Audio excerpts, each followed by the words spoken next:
Hey there! Thanks for stopping by for this episode of the Industrial Cyber Weekly Roundup. I'm Bailey, and I'll be running you through the most recent developments in the industrial cybersecurity world. So let's get started. As we mentioned last week, global cybersecurity agencies want software manufacturers to take necessary steps to ship products that are secure by design and secure by default, thereby shifting the balance of cybersecurity risk and revamping their design and development programs. Industrial Cyber reached out to leading product security experts on how organizations can deploy the principles and approaches for secure by design and secure by default to ensure that their critical systems are safeguarded and protected. We also talked to the executives about how long it will take to build organization-wide resilience and how feasible the requirements are. Find out what they had to say in the full article over on industrialcyber.co. In the news, US and Australian cybersecurity agencies released a joint cybersecurity advisory on the Bianlian ransomware and data extortion group. The advisory provides technical details, including IOCs and TTPs, identified through investigations executed by the FBI and the Australian Cybersecurity Centre. The Bianlian group is known to gain initial access to networks by leveraging compromised remote desktop protocol, or RDP, credentials, likely acquired from initial access brokers or via phishing. These hackers gain access to victim systems through valid RDP credentials, use open-source tools and command line scripting for discovery and credential harvesting, and exfiltrate victim data using file transfer protocol, rclone, or Mega. NIST revised SP 800-171 guidelines for protecting sensitive information and implementing security requirements, which will be of particular interest to the large number of businesses that contract with the federal government.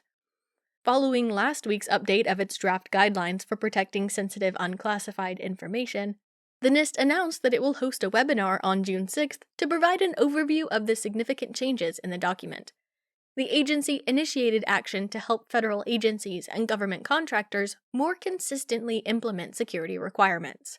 NIST requests public comments on the draft guidelines by July 14th this year. U.S. Senate Homeland Security and Government Affairs Committee, or HSGAC, introduced new legislation that addresses the critical need for skilled cybersecurity professionals and digital security enhancement protocols in rural healthcare settings. The Rural Hospital Cybersecurity Enhancement Act would require the CISA director to develop a comprehensive cybersecurity workforce development strategy for rural hospitals, create instructional materials for the hospitals to train staff, and requires the Secretary of Homeland Security to report annually to the HSGAC and the House Committee on Homeland Security with updates regarding the strategy and any programs that have been implemented to achieve it. The U.S. House Energy and Commerce Committee held a subcommittee meeting with witnesses from the Department of Energy, Department of Health and Human Services, and Environmental Protection Agency to discuss each agency's expertise in protecting critical infrastructure from cyber attacks. The hearing gave members an opportunity to examine the efforts of sector-specific federal agencies to secure critical infrastructure, assess the agency's responses to emerging threats, and learn more about the roles of the represented agencies in the federal cybersecurity enterprise. The U.S. House Committee on Homeland Security held a hearing on port security vulnerabilities, in which members highlighted high-risk threats posed to U.S. maritime ports. In the hearing, the subcommittee heard testimony from the U.S. Coast Guard, CISA, and TSA.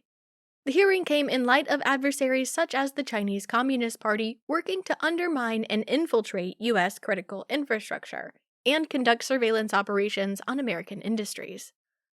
The committee examined any potential port vulnerabilities that may jeopardize national security, from defending cyber networks to assessing threats posed to physical infrastructure to ensure the integrity of America's maritime workforce. The Australian Cyber and Infrastructure Security Centre published its Critical Infrastructure Asset Class Definition Guidance, which is applicable to all relevant infrastructural sectors. The outline simplifies obligations for responsible entities and direct interest holders, helping improve operational resilience and reduce complexity. The class definition document provides guidance on critical infrastructure asset classes. Critical infrastructure assets are either specifically defined in the Security of Critical Infrastructure Act of 2018, or the SOCI Act, or prescribed in the SOCI definition rules. It calls upon asset owners and operators to refer to the SOCI Act and the definition rules when determining whether or not a critical infrastructure asset definition applies to their assets. Fitch Ratings identifies that the U.S. Environmental Protection Agency's requirement that all public water systems incorporate cyber risk and resiliency into their periodic reviews will add an increased regulatory and financial burden, which could be, quote, onerous for small systems and systems with minimal existing cyber infrastructure. The credit rating agency further expects that the requirement could have a significant effect on water utilities' capital expenditure budgets, and margins would be pressured if systems are unable or unwilling to pass on the added costs to customers through rate increases. Searchlight Cyber reported that dark web auctions for initial access to energy companies are the predominant activity observed against the industry. The report demonstrates that energy companies are routinely discussed on dark web forums, in particular by threat actors auctioning initial access to remote software, VPNs, and stolen credentials.